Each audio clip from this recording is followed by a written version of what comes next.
What is up, you guys? I've been going through some old footage of my time in Tanzania with the Hadza from earlier this year, and I am reminded of one simple fact.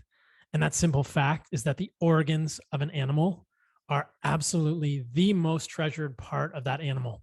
Whether we're talking about the heart, the liver, the spleen, the pancreas, the testicles, the brain, these were the organs. These were the foods that the Hadza absolutely treasured. They treated them like gold. They were shared among the tribe, but the lion's share of these organs went to the hunters that were successful in the kill. And they were distributed and savored among all. There was one point when I was with the Hadza, and one of the tribe members was holding a liver of a goat that we had killed. And he just placed it so gingerly onto a pile of rocks before they cooked it and distributed it among the tribe. It was really interesting to behold. Now, you all probably know that I love organs. And that is why I built Heart and Soil, because for many of you, getting organs is difficult in terms of quality or simply obtaining them because you don't have them in your normal grocery store. What we make at Heart and Soil are grass-fed, grass-finished, regeneratively raised, freeze-dried, desiccated organs from New Zealand, the best on the planet. I want to share with you guys 2 reviews, and then we'll get into the podcast. I started my keto carnivore journey on October the 1st, 2021. And in the first week of my new lifestyle, along with taking 6 capsules of Firestarter each morning, I lost 7 pounds. Along with the 7 pounds, I feel much more energized and clear-minded. I also have 0 cravings for junk. Highly recommend. That is from Hannah H., who titles the review, "Love it," in all caps. Firestarter is our high stearic acid tallow from suet in a capsule. This is a review for beef organs from Michelle M. My daughter and I started taking the supplement a few weeks ago, and right away we both noticed an increase in energy, not like you get from caffeine, but just a steady energy throughout the day. We were able to get things done instead of napping in the afternoon. We aren't dragging through the day like before, and we are sleeping great too. We are very thankful for this product. This is the kind of stuff that makes me very proud and very excited to do this work. So check us out at heartandsoil.co, that's .co, to reclaim your birthright to radical health. And if you need more organs, which all of us do in your life. My guest on this week's podcast is Saifedean Ammous. He is an incredible individual. He's the author of the best-selling book, The Bitcoin Standard, The Decentralized Alternative to Central Banking. This book is a groundbreaking study of the economics of Bitcoin. If any of you have been following Bitcoin over the last few weeks, you know that it has gone gangbusters, back over $60,000 for one Bitcoin. The Bitcoin Standard was a pioneering work in exploring Bitcoin's value proposition as the hardest money ever discovered and the only working alternative to national central banks for international payments. We talk about all of this in the podcast. Saifedean is a PhD. He holds a PhD in sustainable development. Interestingly, he can comment on energy use, as we do in this podcast, from Columbia University, where his doctoral thesis studied the economics of biofuels and alternative energy sources. Incidentally, in his thesis, he discovered that the economics of biofuels and alternative energy sources don't make a lot of sense for humans. I've been talking about climate change a lot, guys. There's a deep rabbit hole. We get into it a little bit in this podcast as well. He also holds a master's in science in development management from the London School of Economics and a bachelor's of engineering from the American University of Beirut. His website is saifedean.com, saifedean.com. And if you do not know about cryptocurrency, if you don't know what Bitcoin is, this is the podcast for you. I firmly believe that in the next few years, those who are able to invest in Bitcoin will secure financial sovereignty and financial independence. And those who are not will sort of be left by the wayside looking at a consistently devalued American fiat dollar currency that is subject to much inflation. Why does this have anything to do with nutrition? Because if you can't hold on to your money, if central banks are devaluing your money, we are printing trillions of dollars a year now, I believe. The majority, I think it's like 20 to 30% of the dollars in circulation right now are printed in the last 18 months. It's crazy. You can't buy food. You can't do any of these things. These are all central tenets of being a healthy, sovereign human. I also believe that many of the concepts involved in Bitcoin, personal sovereignty, independence, truth, open, honesty, the slogan of the Bitcoin community, which is don't trust, verify, are all deeply connected with our ethos as people who are looking to remember where we have come from as humans and trying to understand how we best navigate this changing time, this changing landscape in our lives. This is a super important podcast, guys. Listen to it. Let us know if you have questions. You can email us radicalhealth@heartandsoil.co. And as we have released this podcast, Heart and Soil now accepts Bitcoin. So as a pledge, as a statement of belief in the quality, in the uniqueness of this form of currency and the way that it will change the lives of billions of people, we wanted to accept Bitcoin at Heart and Soil, and we now do. When you go to the checkout page, you can select paying with BTC Pay Server. So that is our vote for a sovereign, sound, hard money system that is open to all. So enjoy this podcast with Saifedean. If you enjoy this podcast in general, please leave me a review at Apple Podcasts. That one really moves the needle. Leave us a review everywhere you can, anywhere you can. But everyone who leaves a review at Apple Podcasts will be considered for a free signed copy of my book, which is given away every month. I also want to say this podcast is a source of cost-free information. It is a labor of love for me. On to the podcast with Saifedean Ammous. Enjoy this one, guys. This is a good one. It's a game changer for sure. Stay radical. Saifedean, thanks for coming on the podcast, my friend. I'm excited about this one. Thank you for having me, Paul. It's a pleasure. There are so many questions that I have for you, and I think that my audience is probably a collection of people. Some people are very familiar with Bitcoin. Some people have probably never heard of Bitcoin or cryptocurrencies.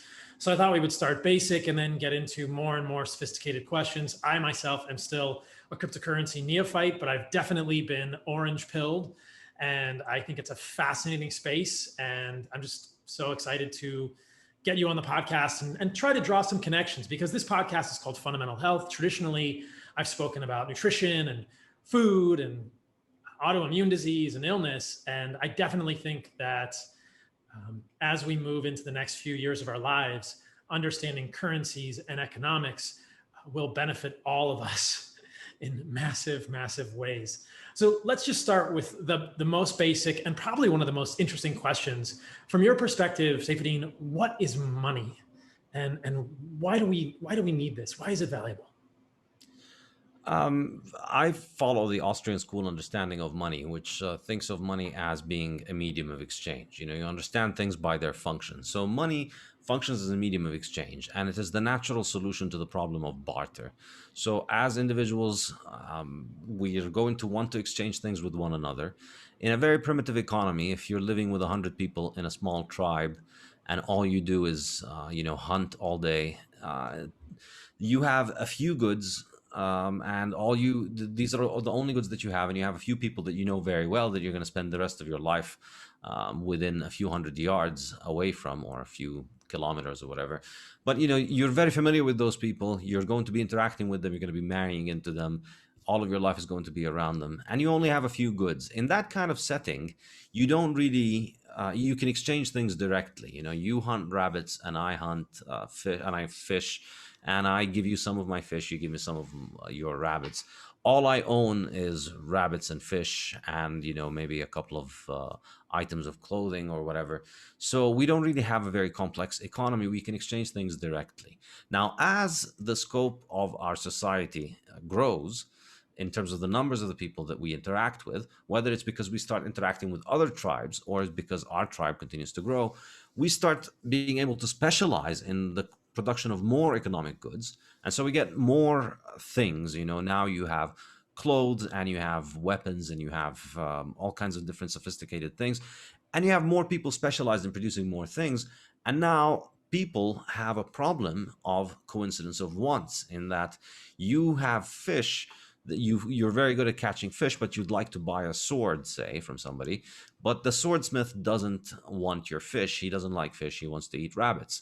So what you need to do in that case, the natural solution for this is to use a medium of exchange where you buy the rabbits from the rabbit hunter. You give the rabbit hunter your fish, he gives you the rabbits, and then you go and you exchange them for the sword. Now, in that situation, you used rabbits as a medium of exchange. It's the natural solution to the problem of the person you want to sell to doesn't want the thing you want. You buy the thing that they want, and you give it to them, and you take the thing that you want from them.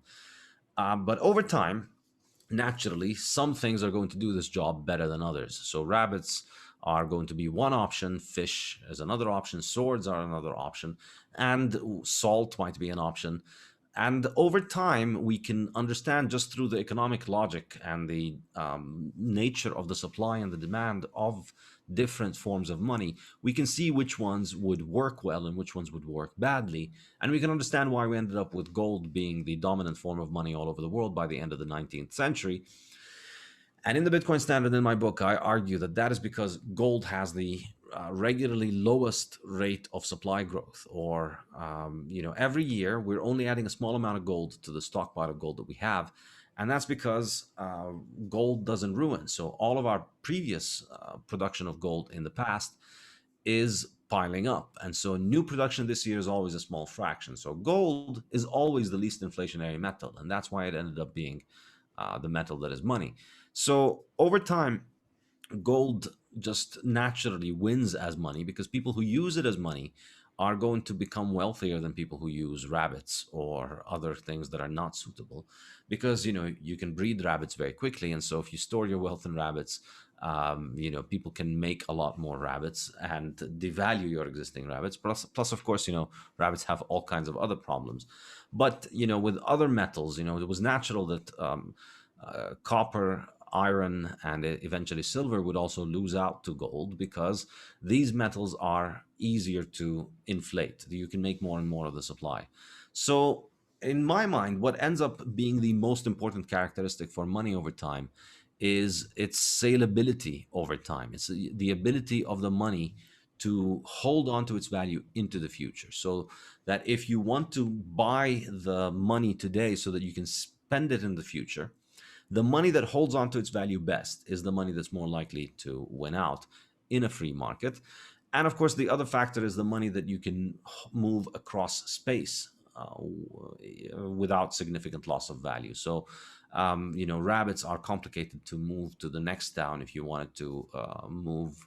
And if you wanted to use a base metal like silver, like copper, potentially even silver or iron, you need large quantities to store an amount of wealth that you could store in a small quantity of gold. So gold has better saleability across space, across time, ends up being the natural choice of money over history because it stores value. And I think that's really that's really the characteristic that matters in money: how much it stores and loses value across space and time, or saleability. So this has to do with the stock to flow ratio of any particular form of money, right? Yeah, so the stock to flow is basically the inverse of the supply growth rate. So the supply growth rate is how much the supply grows every year. The stock to flow ratio is the ratio of the existing stockpiles of a specific metal or market commodity to the annual production. So it's the inverse of it. So gold has always had an annual stock to flow ratio around 50 or 60, 70, something like that. It always grows at around 1.5% per year. So that's really, I argue, that's what matters the most in what ends up being money. It's the thing that has the highest stock to flow. And historically, things like seashells, like you said, rabbits, maybe arrowheads, these have all been used as money. But as you make the point in your book, the hardest money ever wins. So what is the idea of hard money or sound money? We've sort of already talked about it, but let's make sure everybody understands Yeah. that. So the concept of hard money refers to the hardness of increasing the supply. How hard is it for people to make more of this? And so you can measure this by looking at the rate of annual supply growth. So the stock to flow is the way that I like to express it. If you look at the supply growth, it's a number, say like 1 or 2%. But if you take it as the inverse, then it ends up being a number like 50 or 60 or 20. So that gives you a better intuitive understanding of the magnitudes involved. So hardness is how hard it is to increase the supply. And you see that this matters because you could get a big increase in demand. If something begins to get used as money, people will want to acquire it and buy it and hold more of it. And then when they start holding more of it, the price goes up. And so that incentivizes the producers to make more. So for things that have a low stock to flow ratio, because they are consumed, for consumer goods, things that you buy in order to consume, and then consuming them ruins them and alters their original form. Think oil, for instance, or copper. That stuff gets used and it rusts, and oil is burned. So therefore, people don't have large stockpiles of oil and copper. Nobody keeps large quantities of oil and copper. I mean, some people do, obviously, for their needs. But if you added up all these stockpiles of oil and copper that exist in the world, they'll be somewhere in the range of annual production. Maybe a little bit less, maybe a little bit more, but it won't be 10 times larger than annual production. We don't have 10 years production of oil sitting in oil storage or copper, because these things are moved around. So if there is a spike in the price of oil or the price of copper, the quantity that's on the market is pretty small. The price can rise very quickly, but then mining production can increase the supply very quickly, and so that brings the price crashing down again. So that's why I think gold ends up winning out. The hardness of the money is a distinct concept from soundness, although they're related. Sound money refers to the idea of money that wins its place in the marketplace. It wins its place as a money in the market because people choose to use it out of their own free will. So sound money is not particularly about gold by definition. It happens to be conflated with gold because for the majority of human history, people just chose gold freely. The market would choose gold as money. And so I argue that the market, left to their own, people will choose the hardest money. So the sound money will be the hard money. And the hardest money will be the money that retains its value the most or resists inflation in the best way. So before I'm a physician, I think about medicine.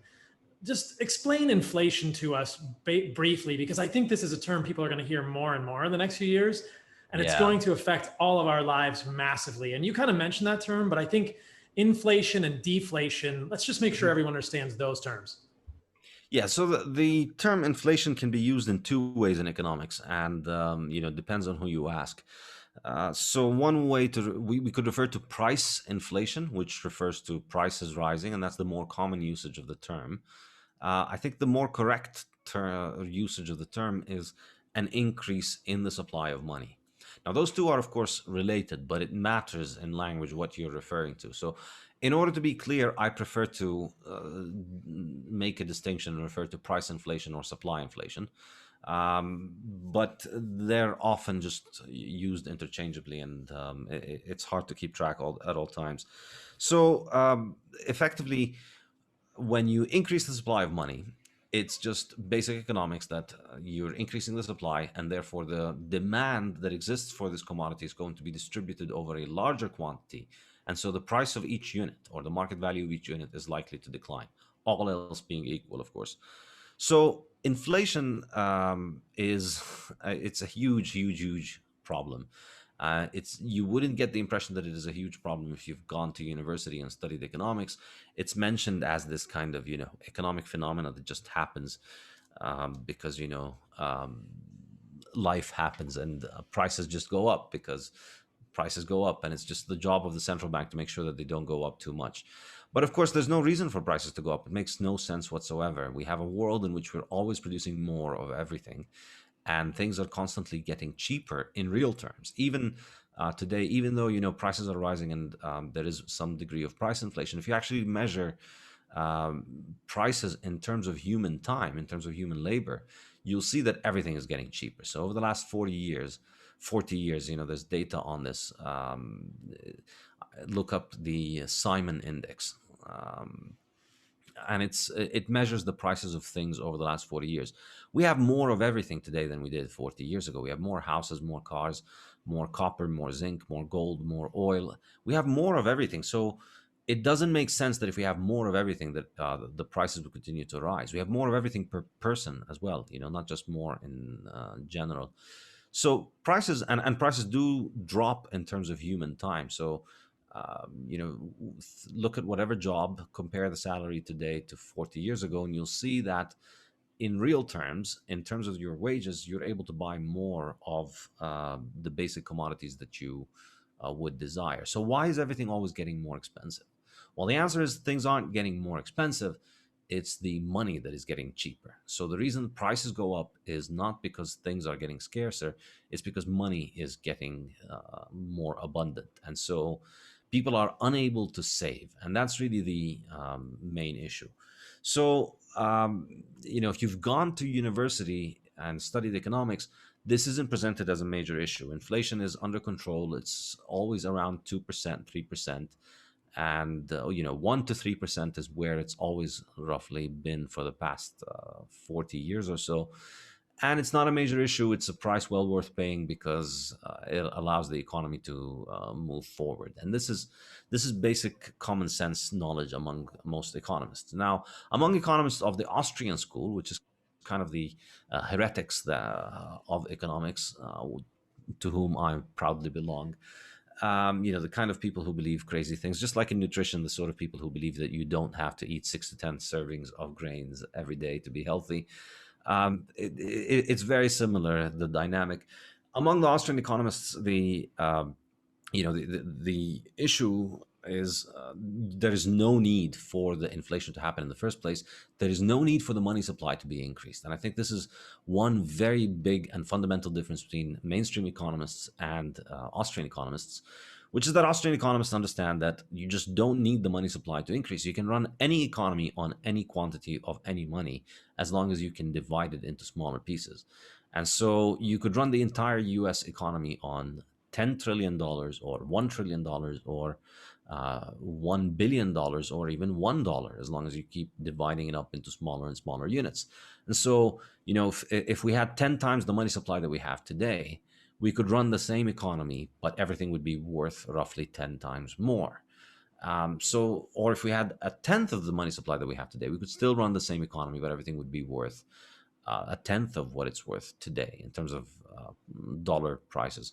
But in real terms, it'll be the same. So, your salary right now, let's say your salary is $1,000 a month and your food costs you $800 a month. In a world in which we had a tenth as much money, your salary would be $100 and your food would cost you $80, all else being equal.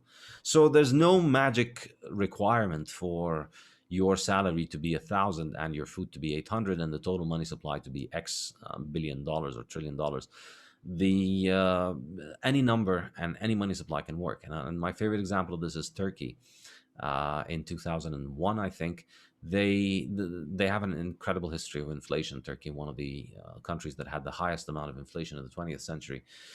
So in 2000, they wanted to make a new start, and so they introduced a new currency, which is the new Turkish lira, and the exchange rate between the two was 1 million to 1. And so instead of your house costing $500 billion and just people having to deal with a lot of zeros, they knocked 6 zeros out of the exchange rate. And so we went from $1 buys you 1.5 million Turkish liras to $1 buys you 1.5 new Turkish liras. And guess what? Did the Turkish economy shrink by a million to a millionth of its size overnight? Did Turkish people lose, were they reduced to a millionth of their wealth before? No. Life continued. Everything was the same, just got rid of 6 zeros.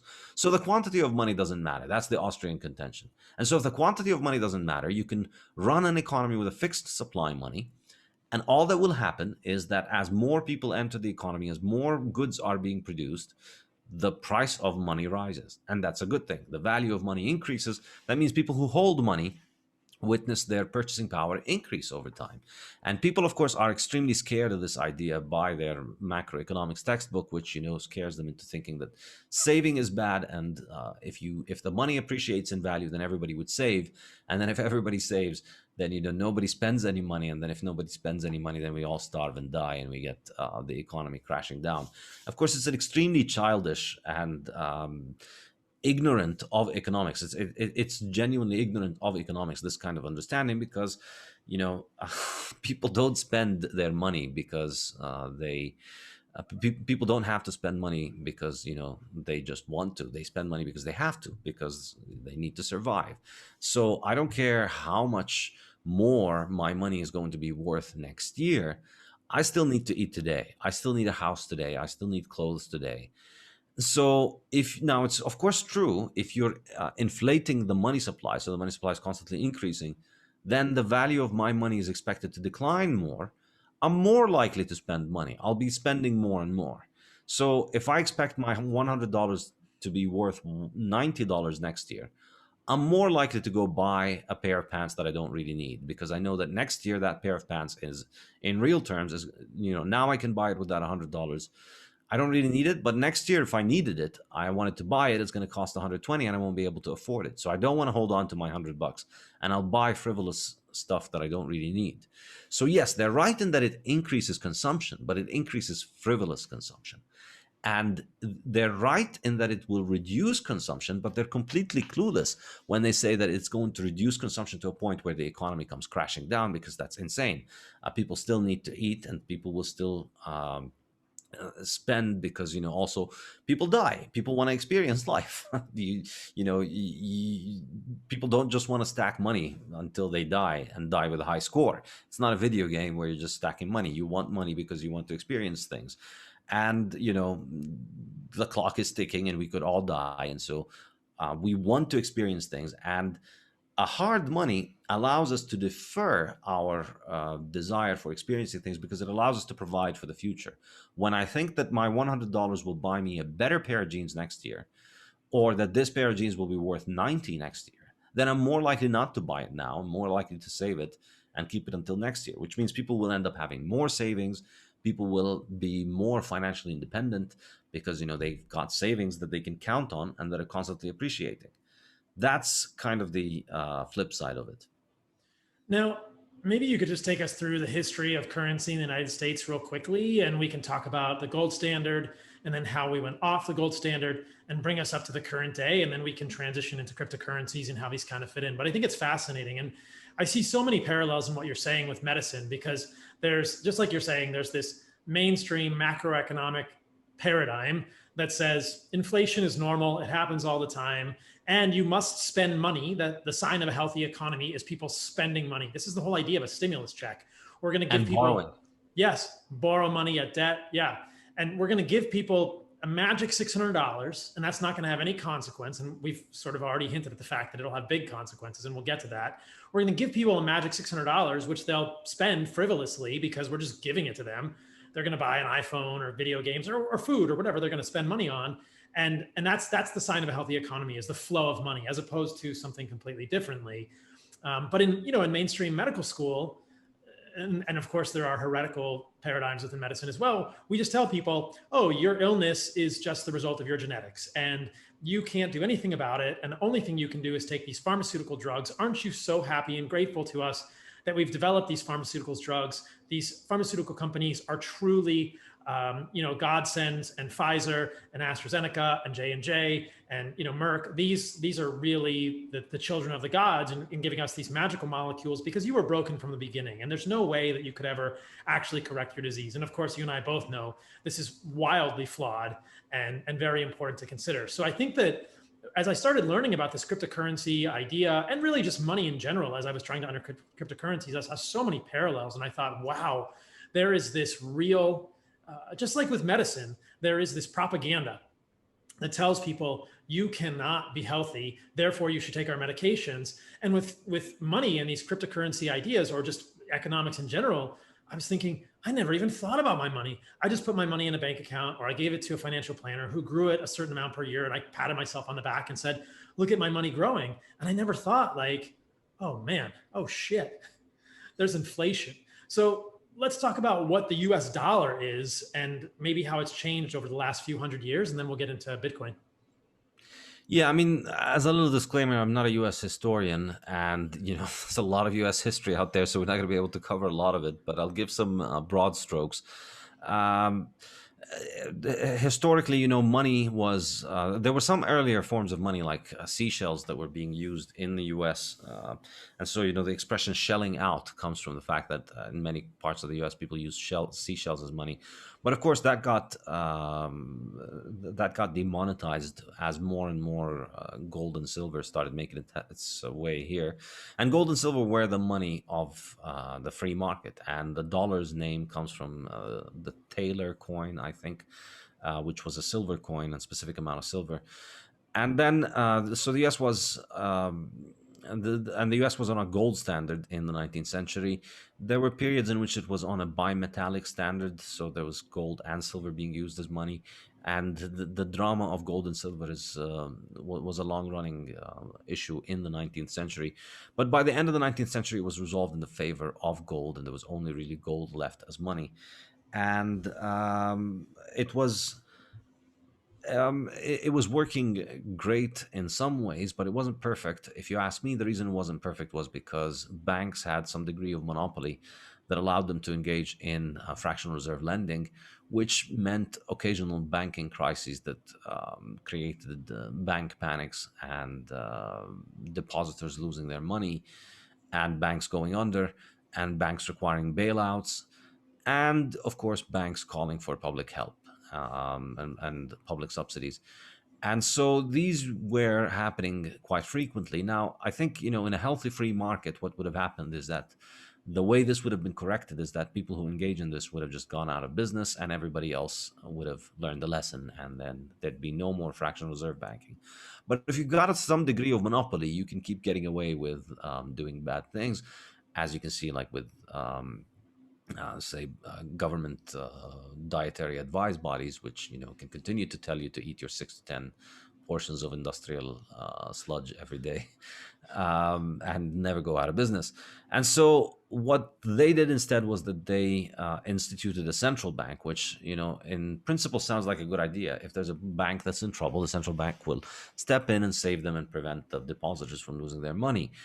But of course, it's actually a bad idea, because what this ends up doing is that the depositors are going to actually, the fact that the banks have a safety net of a central bank now just means that they can engage in fractional reserve lending more and more.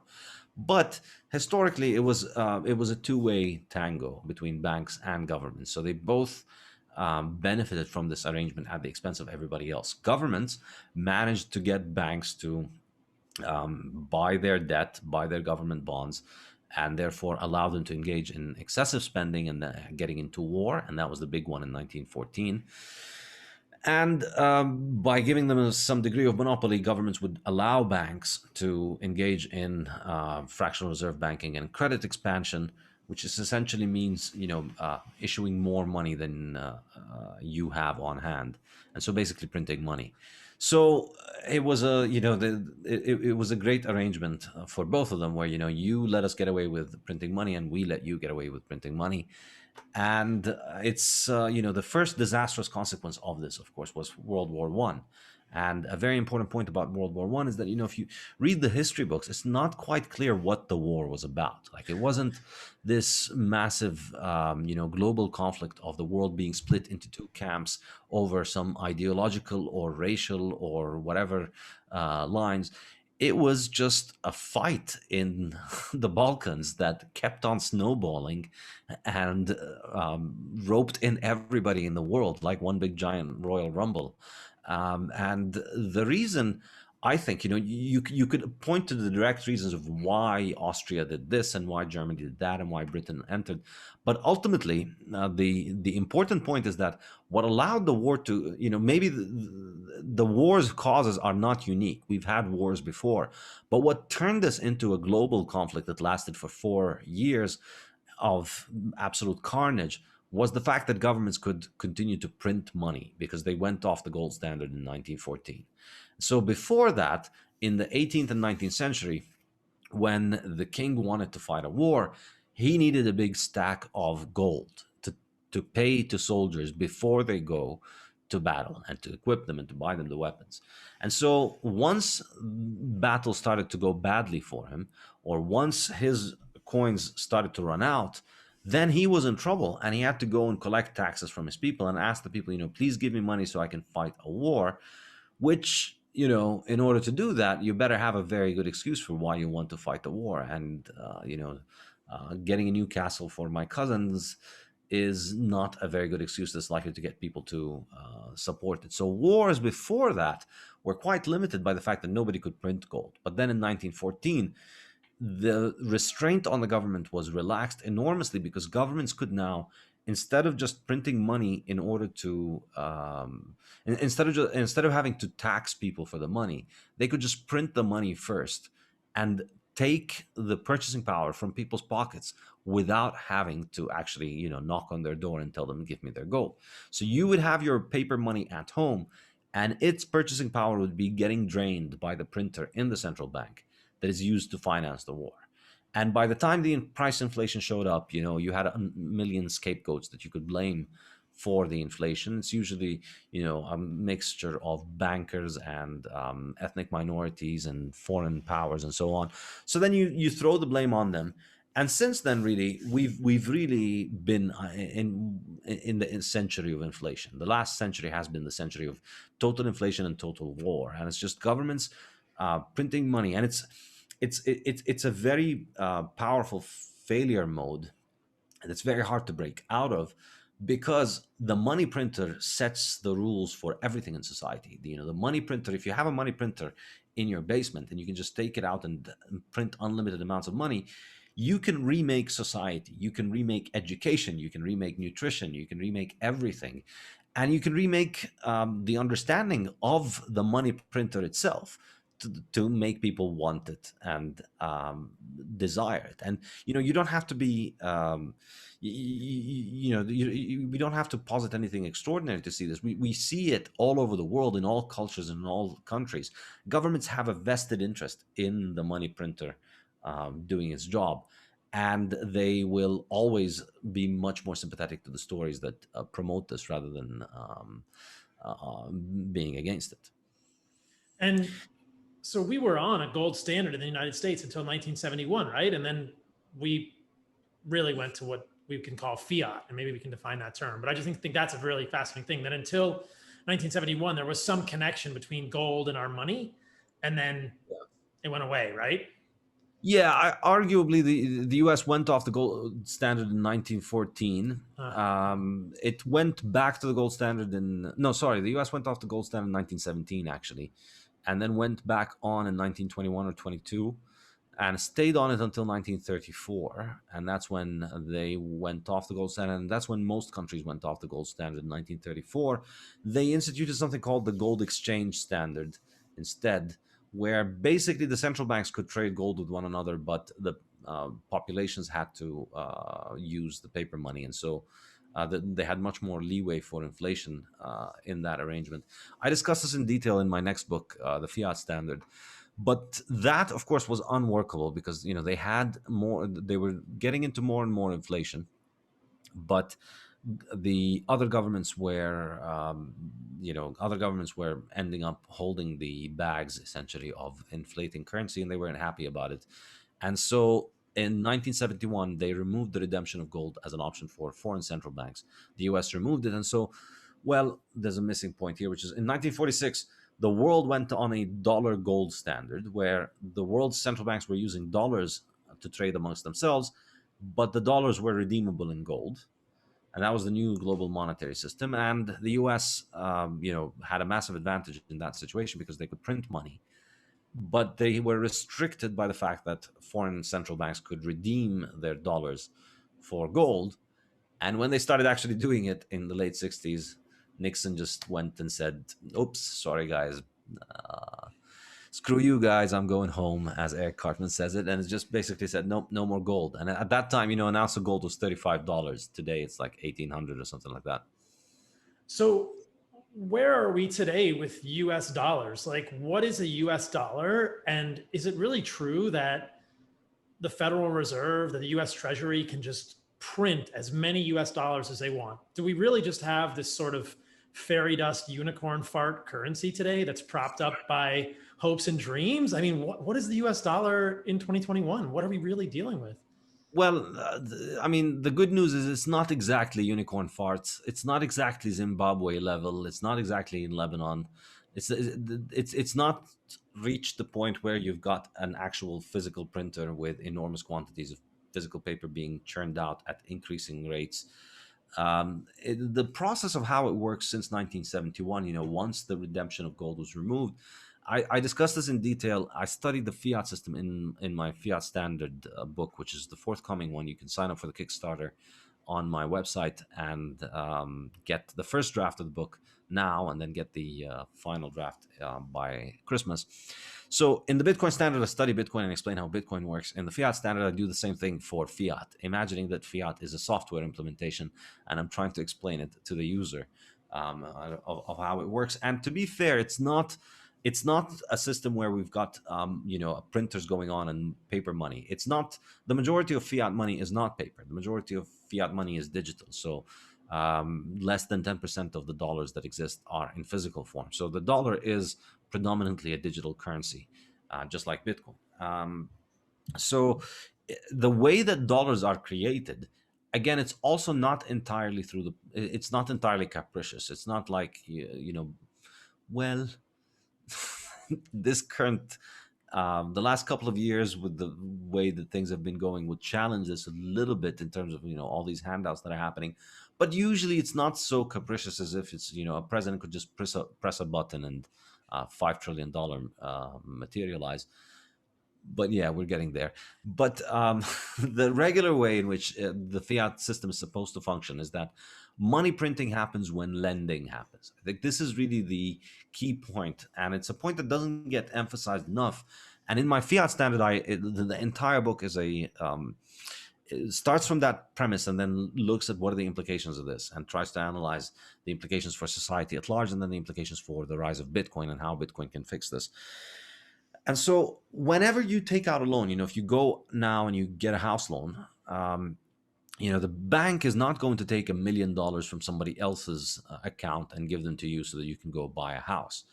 The bank is going to make those $1 million out of scratch. They're going to have a bunch of reserve. They're going to have other depository money and other assets on their balance sheet backing that.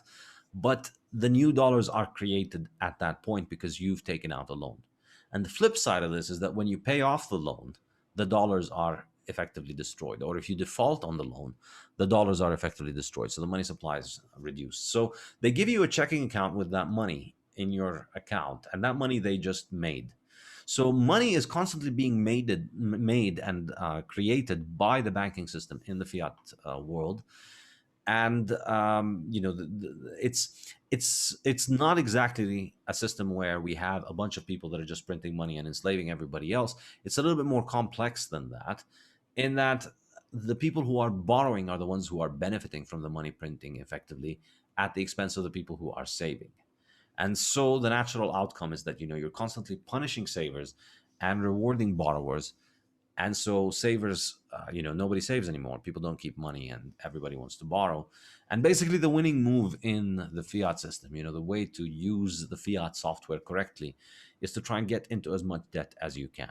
That's the way you win, because every time you get into debt, your bank is printing money. So you're giving a banker an excuse to print a whole bunch of money.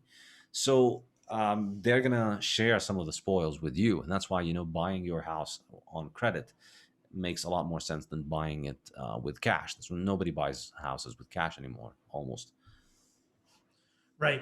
Okay. So let's just talk about Bitcoin.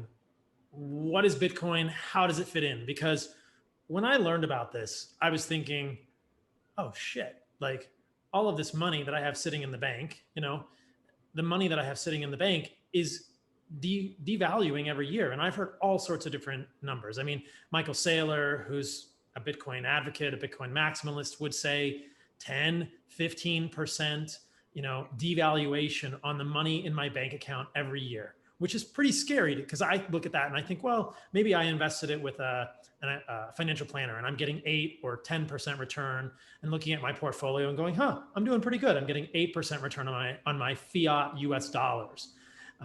But if Michael Saylor's right, and this inflation is really to this degree with US dollar, I'm actually losing money. Even if I'm making 10%, I'm down 5%. The purchasing power of my money is going down. And so you think, wait a minute. And this is the question that I've heard you ask and Michael Saylor asks: how do you store value? So how does Bitcoin fit into this equation?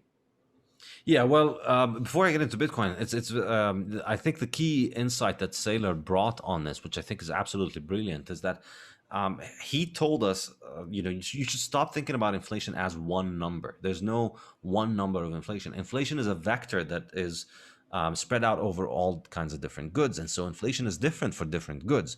So what you're really concerned about is the things that you want to buy. And so if you want to buy a house in a nice neighborhood in New York or in Miami, look at what has happened to the prices of those houses over the last 20 years, and you'll get the rate of inflation that is more relevant for you. If you're making, say, 7% with your financial planner every year, but those houses are going up at 10%, you're getting shafted by inflation.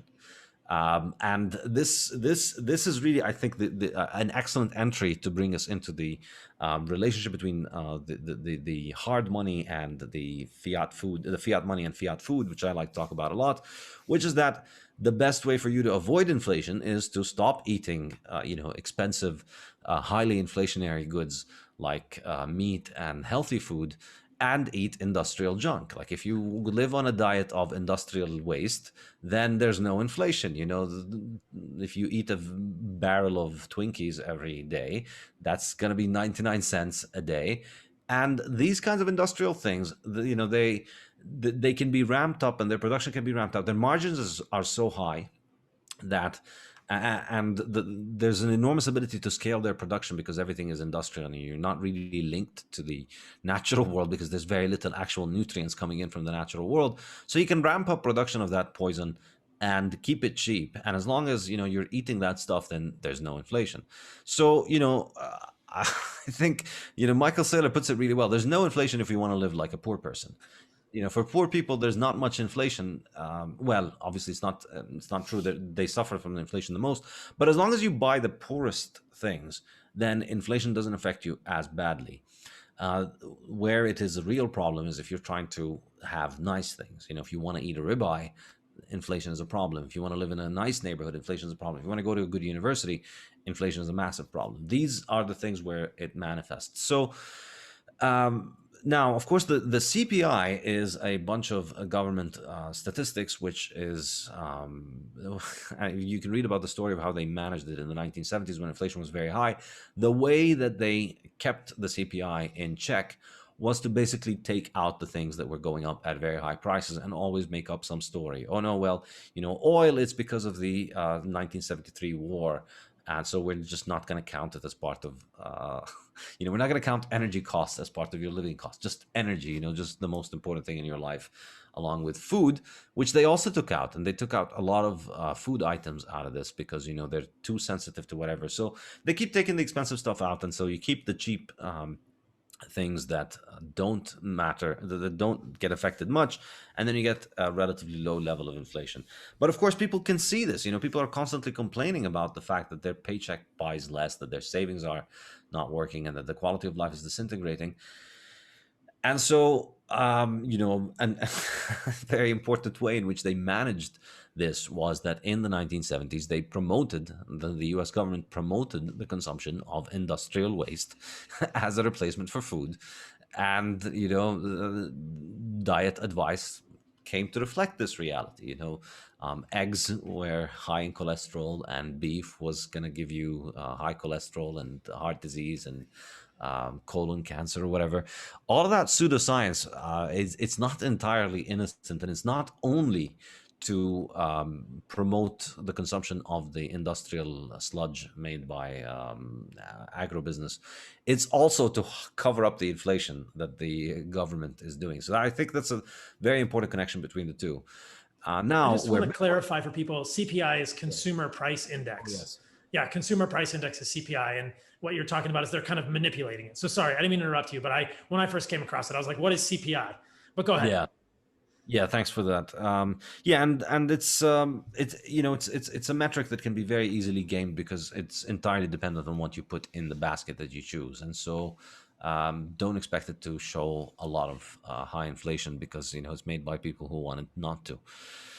So this is just one aspect of the problem of inflation.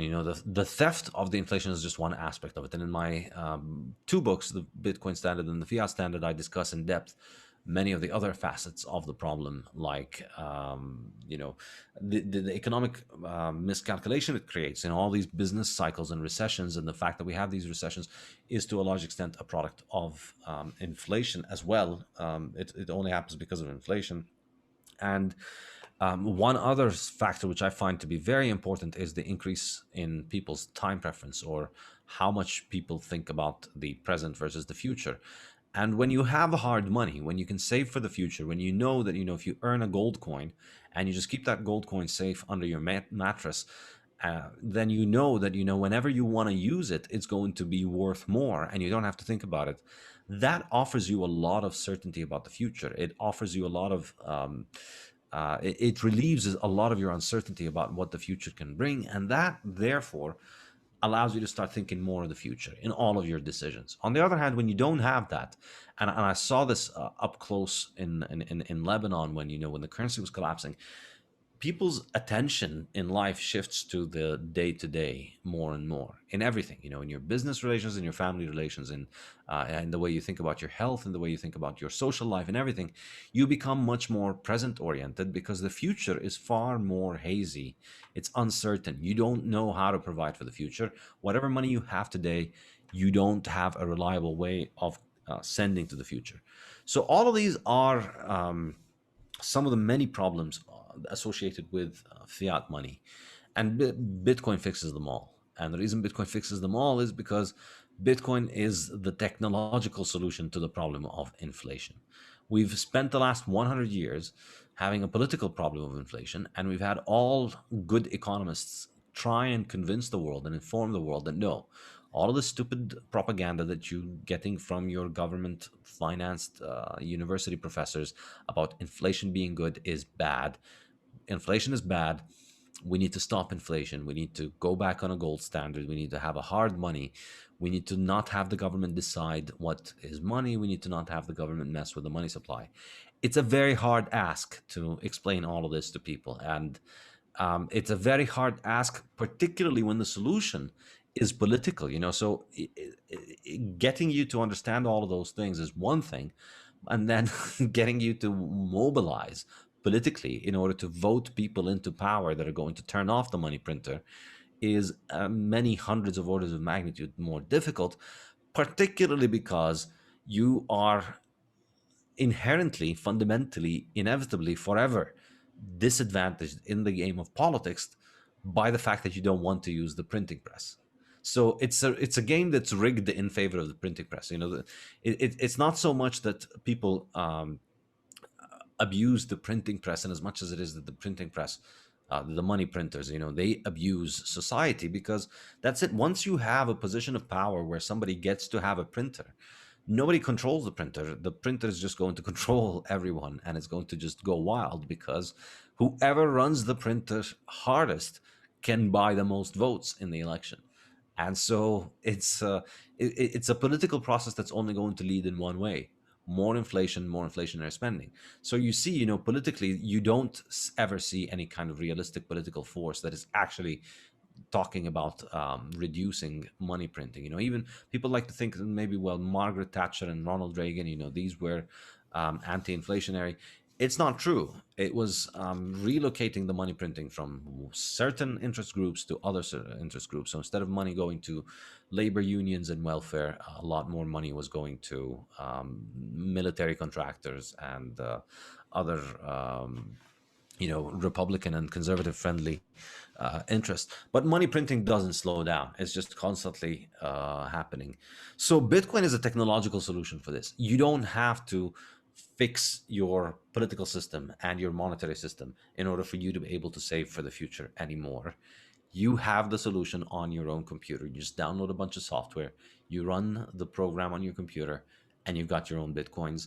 You can save money in them, and the supply cannot be increased. This is the most important point about Bitcoin, is that nobody can increase the supply of Bitcoin. The supply of Bitcoin is fixed, and it follows a perfectly predictable schedule, which it has followed for the last 12 years and will continue to follow for the rest of existence, which nobody can alter. So it's a system that is ideal for anybody who wants to save and doesn't want to lose value over time. So how would you explain what Bitcoin actually is to someone who has no experience in the financial realm and is not very computer savvy? Like, how would you explain Bitcoin to my 70-year-old mother or to me, for instance, like, because people always, I think they want to know. I think that one of the hesitations people have in investing in Bitcoin is, I don't even know what I'm buying. And as you've talked about, and as I've heard Michael Saylor talk about, like, Bitcoin is not meant to be a speculation tool. It's not meant to be something just get rich quick. It's a long-term store of value. But what the heck is it? Like, how would you explain that to somebody at like a really simple, basic level? Yeah, I mean, I guess I would just say it's money. It's we've got several forms of money. You have just like there's the euro and the dollar and all of these different currencies, and particularly for your grandma, she'll think of gold as well. It'll be easy to explain gold as money for her. Perhaps for younger people that might sound weird. But we do have dollars and euros and yens and so on, and we have gold. And now we have another form of money, which is a money that is done on that exists in cyberspace and that exists on the internet that nobody can control. And ultimately, you can get into. I think honestly, the honest answer is that the technical aspect of Bitcoin is not something that can be explained in a few minutes. You're going to need to just go on the internet and spend a lot of time reading about it, and there's no alternative for it, and there's no easy shortcut for it, and that's fine. But you don't know. You also don't really know how your fridge works, or how your laptop works, or how your car works, but you can still use them. So I think what I try to communicate to people is the usability aspect. So, what is the fridge? It's a thing that keeps your food cold. How does it work? Well, if you want to know how it works, go online, read about how fridges work. But if you want your current meal not to go bad, put it here, get it out tomorrow, and you'll see that it's still edible. So, what Bitcoin does as a form of money is that it can't be inflated. The supply can't be increased. And so over time, it holds on to its value very, very well. And so it's a new form of money in that regard because we're used to money losing its value over time. This is a money that gains value over time. And so it's yeah, that's how I would explain it. And the more technical side is all of these things with blockchain technology, which is very technical. And I think of as a ledger. There are lots of good videos on the internet that sort of begin to explain blockchain technology, but it is sort of technical computing. And I like your analogy. We don't necessarily have to understand how a refrigerator works in terms of freon, this, and electrical circuits here. But I think that maybe let's get into some of the criticisms of Bitcoin and answer some of the things that people levy against Bitcoin, because that may help people understand that it's actually substantial, or at least make the case for one side or the other. So I think people see gold and they think, oh, it's a gold coin. And again, like, what use does gold have for most of us other than being an agreed upon medium of exchange? And so I guess you could maybe use gold to make something, but how many of us are actually using gold to make anything in our lives? Maybe it's used in circuits and whatnot, but we don't necessarily use platinum or silicone as a money. So this idea of money is like, it's kind of just like you said, the agreed upon sound currency that is the hardest, meaning the least inflationary. And as you said, there's only ever going to be 21 million Bitcoins ever minted. All of them will be minted by 2140. And maybe I could just ask you, what is the stock to flow ratio of Bitcoin right now? And how much is coming on the market every year as people are mining it? And we don't necessarily have to get into mining during this podcast, but that is how new Bitcoins are, quote, created. So what's the stock to flow ratio of Bitcoin right now? Right now, it's around 50 for this year. So the annual growth rate for Bitcoin this year is around 2%, a little less than 2%. So we've got about 18.7 million Bitcoins that have already been produced in the first 12 years. And over the next 100 years or so, we're going to have the next 2.3 million Bitcoins produced. So we're almost at 90%. We've almost had 90% of the Bitcoins produced. 88% or so of the Bitcoins have already been produced. So there was much faster production earlier because the rate of production declines over time. So yeah, so right now, Bitcoin is about to overtake gold in terms of the stock to flow. So gold's stock to flow is probably around 58, 60. Bitcoin's is in the low 50s. So it might happen in the next year or two or three, but it'll definitely happen by 2025, because then Bitcoin's stock to flow is going to double because the new supply, the new production drops by half every 4 years. So we had one drop last year, and that's, we went from a growth rate of around 4% to 2%, and then we're going to have another drop next in 3 years down to 1%, and that's when Bitcoin is going to become the hardest money ever. It'll have the lowest supply growth rate. So I think this is really what I'd like to focus on. If you want to explain the idea of it, the way to understand it is that there's no way of making more of it. The supply grows at the lowest rate, and it's just going to continue to decline. And no matter how many people want to buy in, there's no mechanism for making more. So that's why in its first full 10 years of trading, since from January 1st, 2011 until December 31st, 2020, in those 10 years, Bitcoin averaged 200% per year growth on average. So as an average for 10 years. So it went from under a cent to over 60,000. By the end of that year, it was at around $30,000. So it's gone up something like 3 billion% during during the first 10 years, which is an astonishing number, and it's not something that is a freak. It's something that's a direct consequence of the fact that it is scarce. So that's one aspect of it, and then the second aspect is that it is money that can be sent across the world in a purely technological manner. So it's not every other form of money. If you wanted to send it to somebody who is not in the same room as you, you had to go through somebody else. You had to go through a manual process where you give it to somebody and then that person does it, or you're going through a platform that automates this process but is controlled by somebody else, which could kick you out. But Bitcoin turns this into a technological process, like pressing a button. Just like just like working with any kind of machine, where you click the microwave, it turns on and it runs. You click the washing machine and it works. And similarly, you click your magic Bitcoin machine and it sends the Bitcoins halfway around the world. It doesn't really send them. It's just the Bitcoins don't really move. The Bitcoins are in the clouds and in the computers of everybody on the network.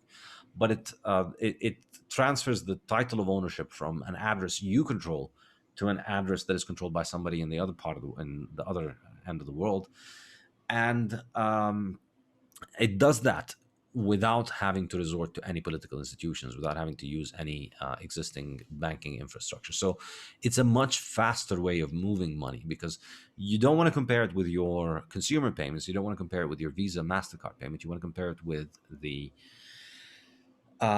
final settlement payments that happen between banks and between central banks. And in that regard, these take much longer because banks need to clear it with one another, and it has to go through central banks and so on. But this is final money that can be sent halfway around the world in a couple of hours. And so there are so many interesting rabbit holes to go down, but let's talk a little bit about the threats to Bitcoin and answer some of these questions for people. Because I think when I started thinking about Bitcoin, or if I tell my mom about Bitcoin, or if somebody's reading about cryptocurrencies, let's just talk about Bitcoin specifically in this podcast, they'll see all these headlines and they'll get scared and they'll say, you know what, why doesn't the US government just regulate it out of existence? Who's to say that the US government or multinational corporations or the International Monetary Fund won't just make the movement or the use of Bitcoin illegal? And we can talk about all of this. And these are known as what are called FUDs, which is a term that I'd never heard before. So this is fear, uncertainty, and disbelief, right? So I want to make sure we talk about the fear, uncertainty, and doubt. Okay. So I want to talk about the energy FUD. But it's really kind of like a psyop term, I guess, that they're spreading this misinformation. But let's make sure that we unpack this for people. Who's to say that Bitcoin is not just going to evaporate tomorrow? That Biden is not going to say, you know what, there was just this ransomware scare at this meatpacking company, and the U.S. government is going to say, you know what, Bitcoin is illegal. Who's to say that they're not just going to make it completely illegal? I'm just playing devil's advocate so that people can understand this. I mean, to be perfectly honest, when I first heard about Bitcoin, I imagined this was going to happen, and I was quite surprised in 2013 when Bitcoin started to gain prominence, particularly because it was involved in a few illegal things. I expected, this was it. Now the hammer's going to come down, and I'm going to be glad that I haven't gotten into Bitcoin, because now it's going to be like being a terrorist if you're into Bitcoin. And surprisingly enough, and looking back now, I think one interesting story is, so there was the story of the Silk Road website, which you may have heard of. And that was maybe one of the first stories that brought Bitcoin into public consciousness. It was a big story when that website was busted, and a lot of people heard about Bitcoin from it. Now, in my mind, I thought this was going to lead to the government crackdown on it. The crackdown never came, and instead, what ended up happening was Bitcoin did about a 10x rise over the next 4 or 5 months or something like that. And later on, a few years later, I remember the investigator who was handling that case. She was talking about the case, and she said something along the lines of, well, I'm not sure if she was referring to this case or some other case, but she said something along the lines of, initially, when I first started looking into this, my initial reaction was that, yeah, we should ban this. This is bad because it's used by bad guys and it's used by criminals. And then we quickly realized, no, that's just not going to work. And we can also benefit from using this in order to track down criminals. And so this was actually a big surprise for me. But it's really been about 8 years of this exact scenario repeating when Bitcoin comes to the attention of many different kinds of authorities. So if you'd asked me in 2012, 2013, I would have expected that Bitcoin was going to have a much harder coming 8 years. By 2021, I thought it's going to be an underground dark web currency, more or less. Did not expect that we'd have billion-dollar Wall Street banks lining up to offer Bitcoin products to their customers. I thought it was going to be a much harder road, but over and over and over again, regulators at the SEC, at the CFTC, at many government bodies come at it and don't strike it with that hammer. And I think that's extremely curious. And I think there's a couple of reasons for it. Number one, it's that Bitcoin is basically built to resist government control. It's built to be decentralized, and decentralization is not just a fancy hippie word where it's just we want to get rid of the banks, man.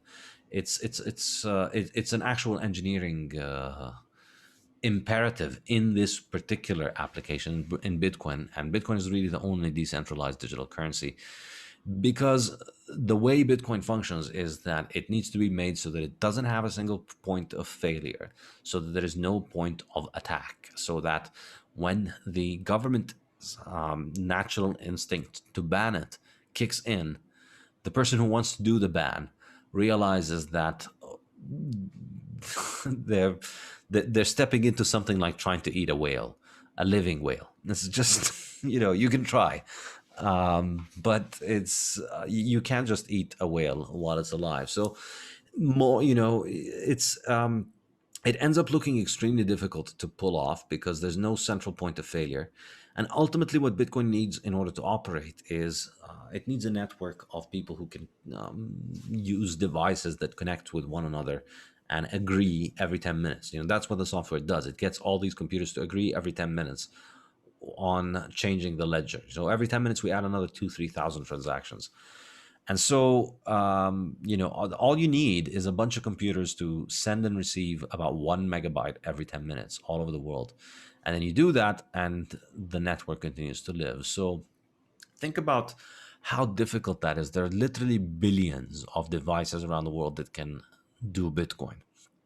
And, the infrastructure that Bitcoin relies on is so ubiquitous. And it's not even, there's no fixed set of infrastructure. Any computers can make the network. And if you destroy all the computers in the network today, 10 minutes from now, a whole bunch of new computers can come and can continue doing the network. So you don't need any actual device for the network to continue to operate. So it's extremely hard to attack it from the one hand. And then from the other hand, there's this other aspect of it, which is that if you start understanding what Bitcoin is to the point where you think you want to ban it, well, you also understand how powerful Bitcoin is, and you want in. And that's, I think, That's what the most that's what has been the most fascinating aspect of this, because you would expect all these figures of authority would want to fight it, and instead so many of them are embracing it.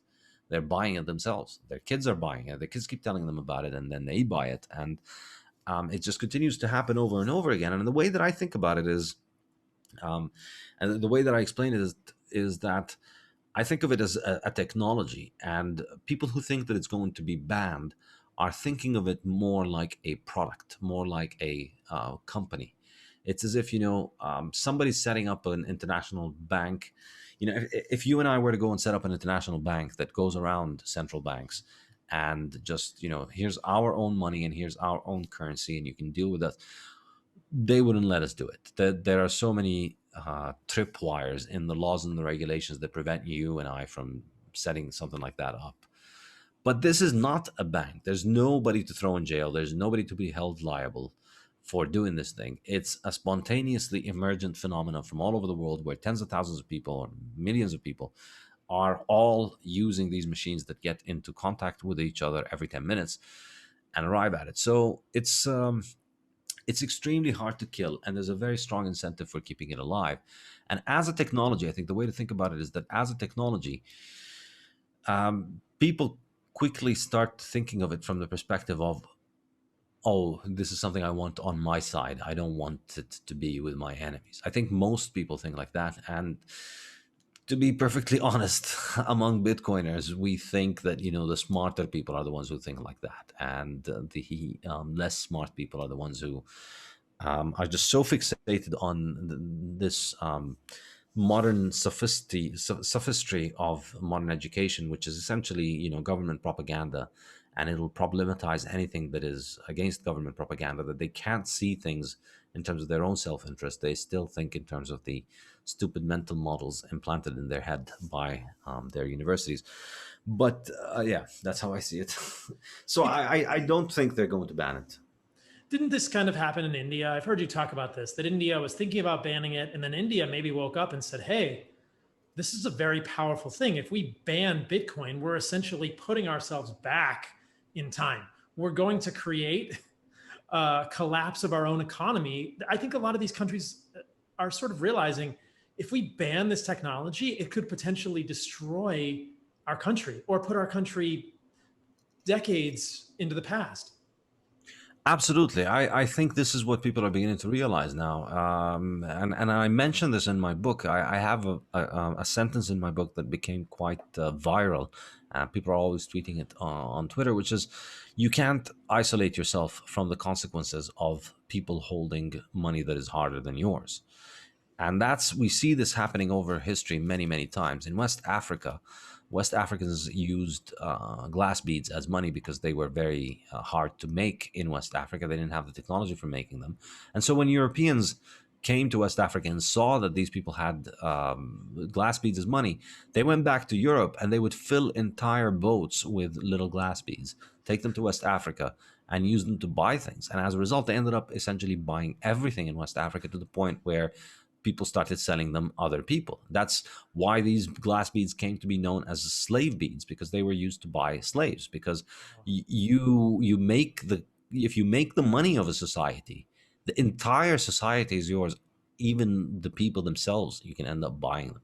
That's really the dangerous thing about it, and that's I think, the point that I think smart people get about Bitcoin, which is, it doesn't matter what you think, whether this is good or bad or nice or ugly, or whether it should be faster or slower. It's immaterial. This is gunpowder. If you don't have it, it's going to be used against you. You can't just say, and that's why they don't ban it. I think, if you had a military that said, oh, imagine we had a military that ran on swords and sticks, and then gunpowder is invented in the country next to us. What do? Do you ban gunpowder and say, we're not going to do it because if you have gunpowder, you can shoot our military soldiers, and we're not going to allow something that shoots our military soldiers? Is that what you're going to do? No, because you know what's going to happen then. There's going to be military soldiers on your land that will have gunpowder, and they will have the upper hand, but they won't be yours. If you don't have the gunpowder, it's going to be used against you. And so We saw this also with silver, in particular with India and China, who stayed on the silver standard into the 20th century, and silver continued to lose value through that time, and the countries became massively impoverished. And and foreigners had a massive advantage. If you were a European, you had gold as money, and so if you were a European trading with India or traveling to India, every year you go there, you can buy more stuff. And so you don't want to end up holding the chump change. You don't want to end up holding the money that is losing value, or other people are holding the money that is gaining value, because it's it's very dangerous. Can we talk about the energy FUD? And I use that term, again, from the perspective of the devil's advocate. You and I both know there are so many criticisms against uh, what I believe is the best food on the planet. Maybe we could call it the hardest food on the planet, animal foods, animal meat and organs. And one of the FUDs against animal foods has been that they are somehow bad for the environment, and that they're polluting the environment, or methane and all these things. And I've done many podcasts, most recently with Robbie Sansom and many others, kind of talking about this, how this is just fake. But let's talk about the energy FUD with Bitcoin, because this came out recently. You had a couple of great podcast episodes, Elon Musk, the fiat Rockefeller, and then you had another one, will electric cars save the planet? Maybe we could just summarize some of your thoughts around this. I've also heard Michael Saylor say Bitcoin uses energy, but it's a small amount of energy, and it's the best use of energy humans have ever devised in the history of human.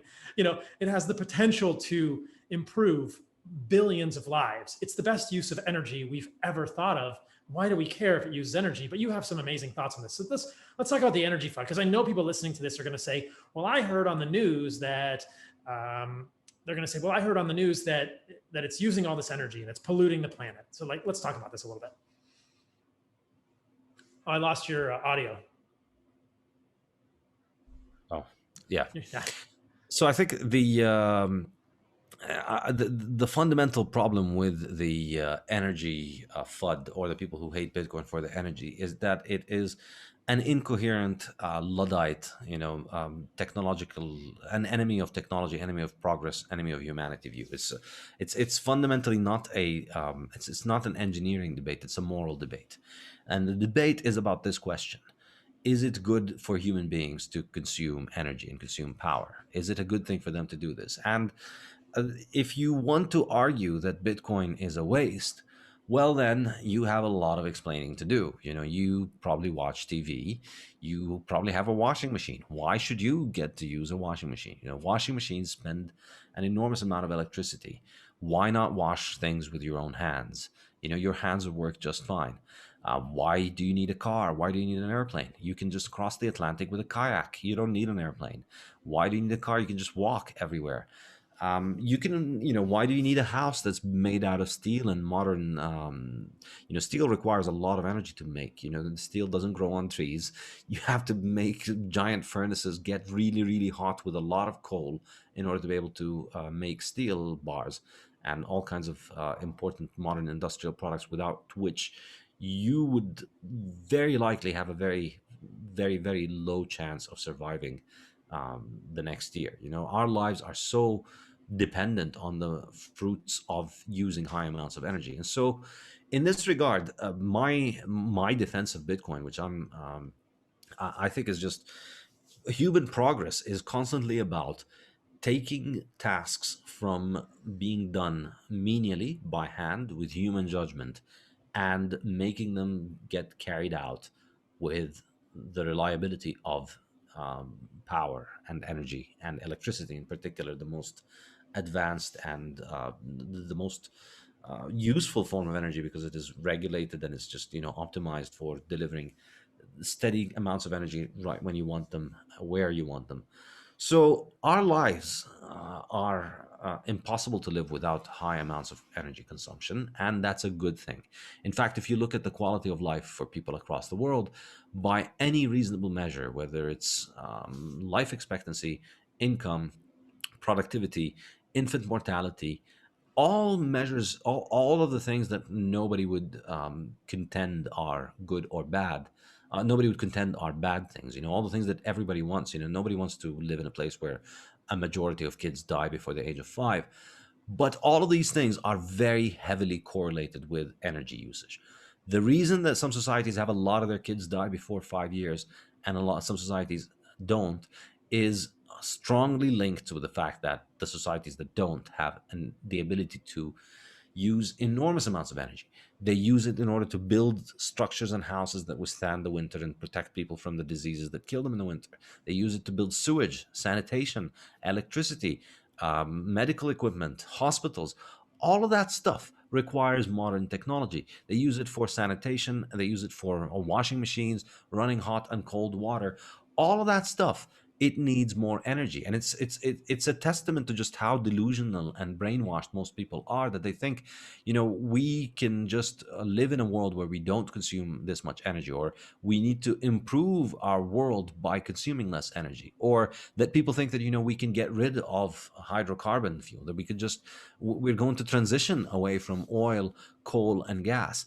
And it's ridiculous. And for me, people who think like that are not serious adults that you can have a serious conversation with, because it's, for me, it's on the same level as the child who um, wants to go to Disneyland but doesn't want to get into the car that's taking them to Disneyland because they just want to be in Disneyland. And they don't understand, as a child, they can't understand the idea that no, the alternative to getting in the car is not getting into Disneyland. We're not taking you to the car so that we take you away from Disneyland. We're taking you from the car to the car so that we can take you to Disneyland.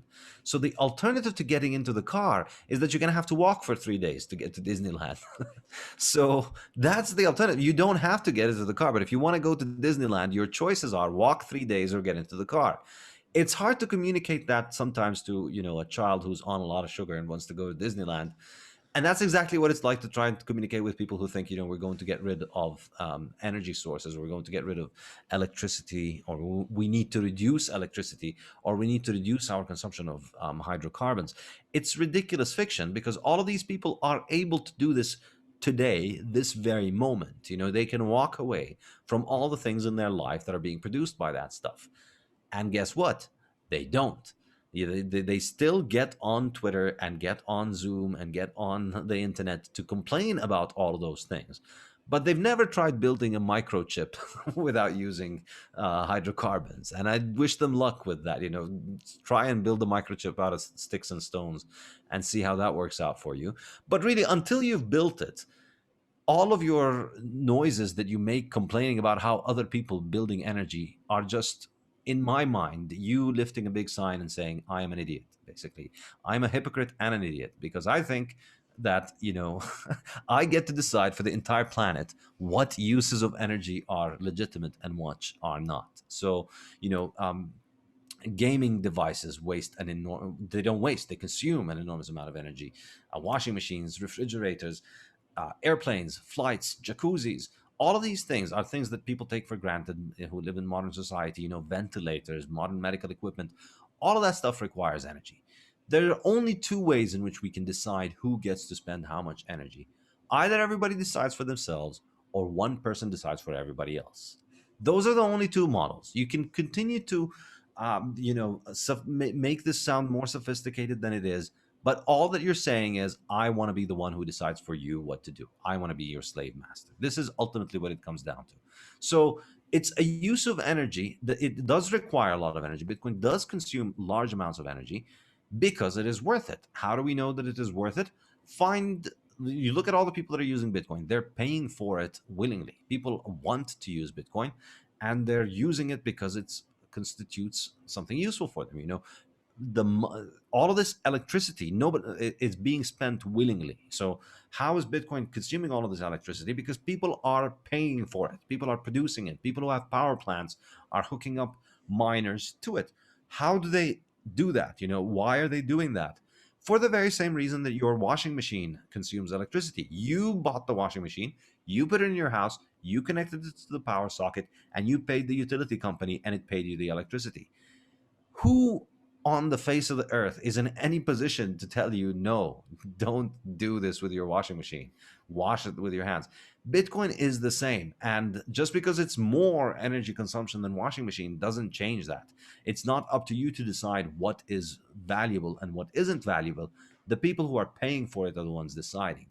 So all of the people that are constantly complaining about Bitcoin spending too much energy, it's it's a deeply childish and idiotic perspective on how the world works, because it just assumes, it assumes that, everybody has to justify to everybody else what they do with their energy, and that's not how the world works, and that can't be how the world works unless we have a world of slaves and slave masters. If you want to live in a world of equals, if you believe that you are an equal to other human beings, and I obviously, a lot of the people that are concerned about this don't believe that. They believe they are better than others because they are they do better virtue signaling. But if you believe that human beings need to live together in a society in which they don't enslave one another, then the only right mix of energy is whatever people decide to do. And so if I want to spend my money on mining digital coins because I think that's worthwhile, that's what I want to do. So you can be mature about it and try and understand, why is it that those people are spending all of that money? That's the interesting question. But of course, the lazy and childish thing is to just, stomp your feet in the ground and say, I don't like this, and therefore it should be banned. It's a fascinating conversation, and I've heard the statistic. Correct me if I'm wrong. I've heard that Bitcoin uses 0.1% of the world's energy. So that's a significant amount, but it's 0.1%. And they compared it to transportation, which I think was more, but maybe even the same order of magnitude. So it's Bitcoin is using energy, but what are we doing with Bitcoin? We're giving people this hard money that is able to be used all over the world, that is deflationary, that is, I mean, as both you and Michael Saylor have said, that has the potential to change the lives of billions of people for the better. Like, this is the best use of energy I've ever heard of. And when it comes to the type of fuel that we use to make that energy, this is a fascinating rabbit hole that we'll have to do a part 2 on. I just want to, in the interest of time, because we're wrapping up for both of us, I've heard you say something amazing about electric cars, which is that they are external combustion engines. And I thought this is so amazing. I would encourage all of the listeners to listen to Saifedean's podcast, specifically the episode about will electric cars save the planet? Because if you have an electric car and you believe that you are somehow doing something that is, quote, better for the environment, do the math and understand that in order to make that electricity, you had to burn coal to make that electricity. So it's an external combustion engine. Just because there's not carbon dioxide coming out of the tailpipe of that car doesn't mean that that car doesn't have a carbon footprint. And then we go another level deeper, which is very fascinating and triggers so many people, and I don't understand why. And we have to even ask the question about carbon dioxide in the environment. And that is a question for another podcast. But as I've said on all of my previous podcasts and in everything I've done, we all need to be willing to at least ask these questions. And I think the question there, which is a very compelling and interesting question, is yes, the amount of carbon dioxide in the environment is increasing in parts per million. What are the major contributors? And is that really the cause of climate change? And we have to be willing to ask those questions without people labeling us climate deniers, anti-vaxxers, grandma killers. We have to be able to have these conversations, or we're all just propagating the same propaganda. And I think that, look, no one wants their city to be polluted. We're not advocating for smokestacks burning coal, giving people coal lung, right? There are cleaner ways to burn hydrocarbons, and there are more dirty ways to burn hydrocarbons. And there are all sorts of renewable ways to make energy, to mine Bitcoin. And as you've noted, renewables have some problems with Bitcoin if the supply fluctuates. Certainly we will use renewables. A lot of the Bitcoin mining, as I understand, in China is based on hydroelectric power. Here in Costa Rica, the majority of the power is hydroelectric. El Salvador just made Bitcoin legal tender, and the government there is looking at using volcanic energy to mine Bitcoin. Bitcoiners are certainly thinking about this because of the cost of kilowatt hours for miners. Bitcoin seems to incentivize lower costs to electricity for miners, which is actually pushing people toward renewables. How sustainable those are, this is the way we should be thinking in the future. Yeah. But I just think that, as you said, like, what we spend our energy on is the question. That is defining the human race. And I can't think of a better way to spend this energy. I just want to show this screenshot real quick because this was particularly frustrating for me. So this is Elizabeth Warren tweeting, Bitcoin requires so much computing activity that it eats up more energy than entire countries. One of the easiest and least disruptive things we can do to fight the hashtag climate crisis is to crack down on environmentally wasteful cryptocurrencies. And thank God for Jack Dorsey. He said, quote, useless, complicated math problems, which is what Elizabeth Warren calls Bitcoin. She says it's just the miners are people just solving useless, complicated math problems. And Jack tweeted, at Senator Warren, if you believe Bitcoin doesn't ultimately shift power from banks and corporations, the ones that Elizabeth Warren actually fights, back to the people globally, you're right. These useless math problems are not important.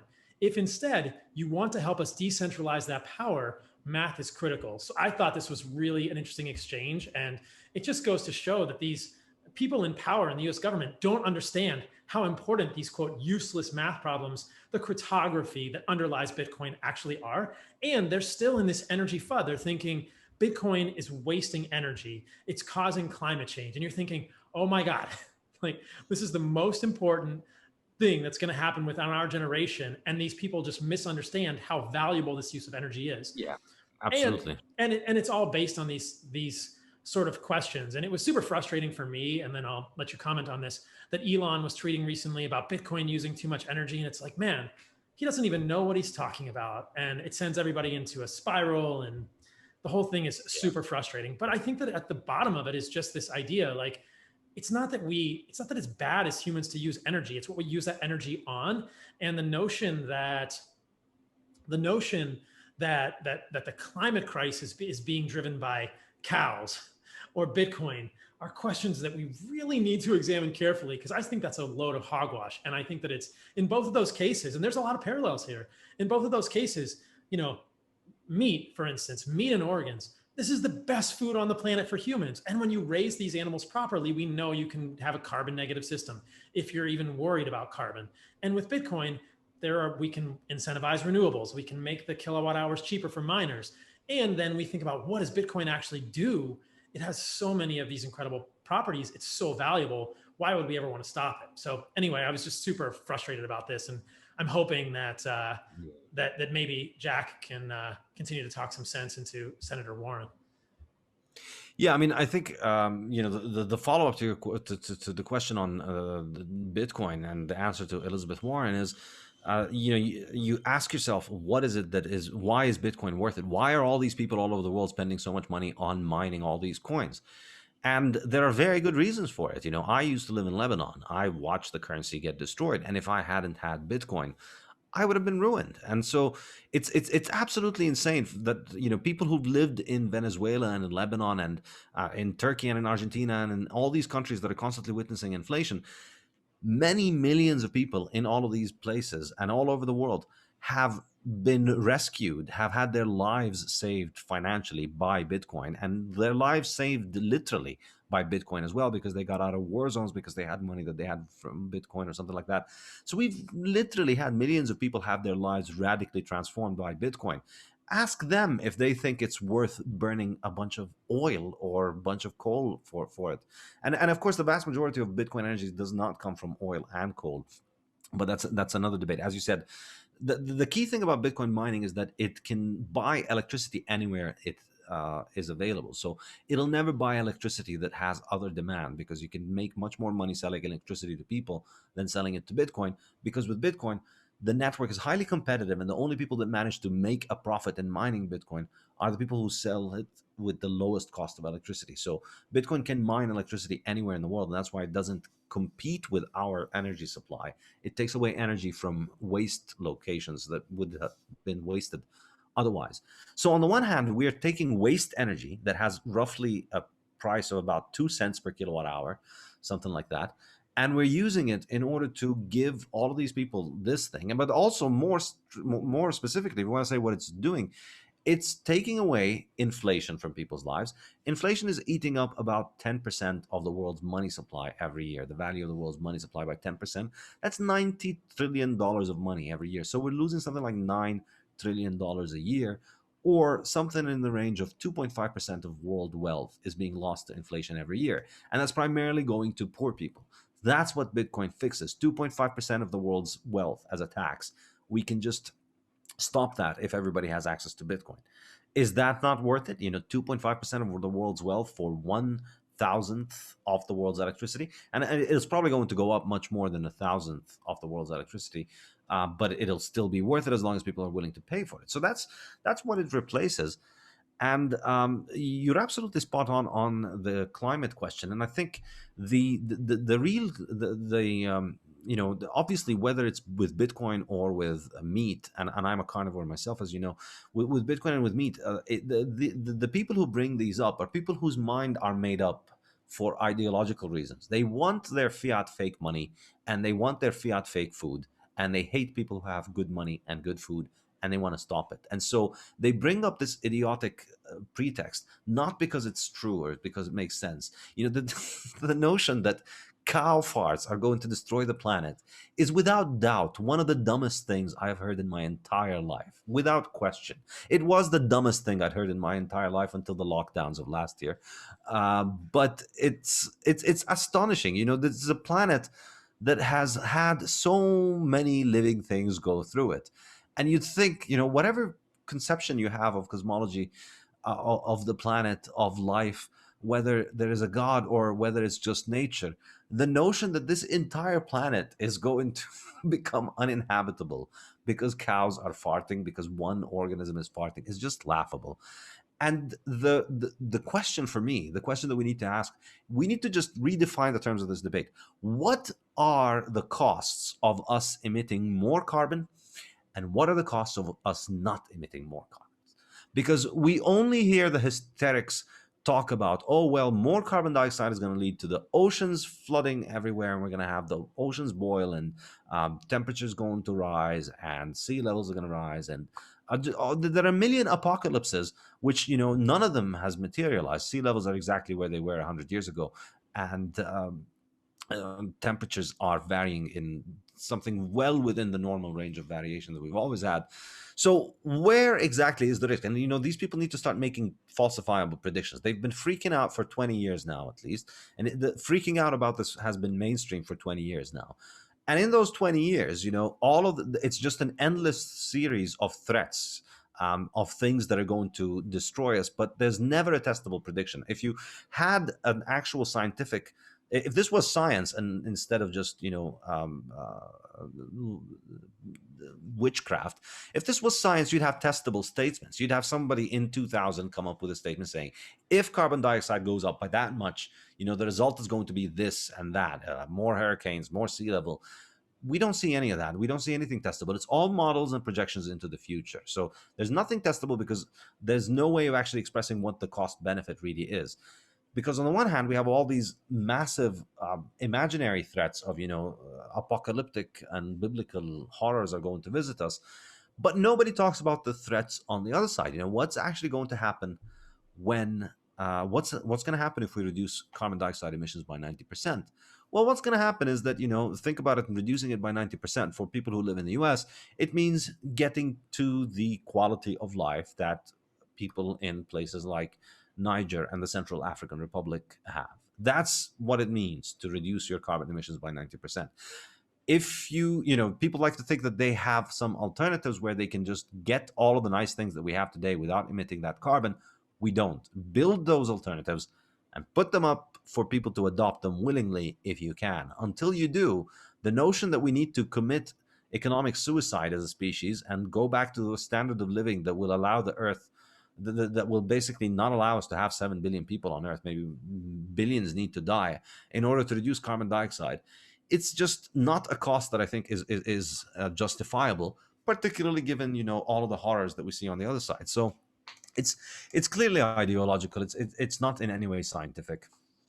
And I know that even the end of this conversation is going to trigger people. So just be assured, I will do future podcasts. I'll get an environmental expert on here. We'll keep talking about this question. But I think that just like a COVID vaccine, just like vaccines in general, climate change needs to be something that we are allowed to talk about without people getting triggered and losing their mind and blackballing us and calling whatever side of the issue you're on. I'm still learning about it. I don't understand it all fully myself, but I think it's a fascinating question that we have to ask as humans. And okay, let's start with the first idea, like we talked about. Let's incentivize renewables. Bitcoin clearly does that. Let's use all the renewables we can. And then as a planet, let's come together and ask, what is the best for the other 7 billion people on the planet in terms of currencies?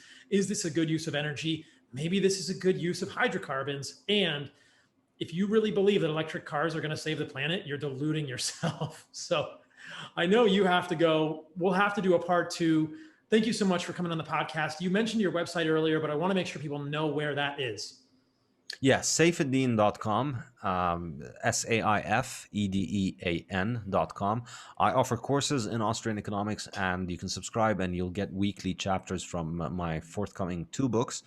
And one of them, the Fiat Standard, is almost done now. You can sign up to the Kickstarter, Saifedean.com/Kickstarter, and you'll be able to or get the first draft of the book and then get the final book delivered to you by Christmas time. And yeah, you can listen also to my podcast, the Bitcoin Standard podcast. And my first book is the Bitcoin Standard, which has achieved some degree of popularity in Bitcoin circles.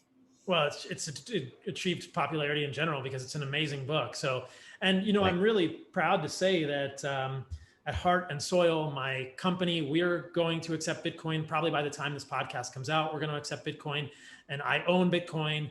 I am a Bitcoiner. I've been orange pilled. Like I said in the beginning, like I really believe that this is a movement that is bigger than just getting rich. It's like supporting something that is bigger than both of us. So hopefully I'll get you back on for part 2, but thank you so much. Now I got to get you on my seminar podcast. Yeah, we'll talk we'll do both. And organs at that time. We'll do both. All right. Thank you, brother. Absolutely. Take care.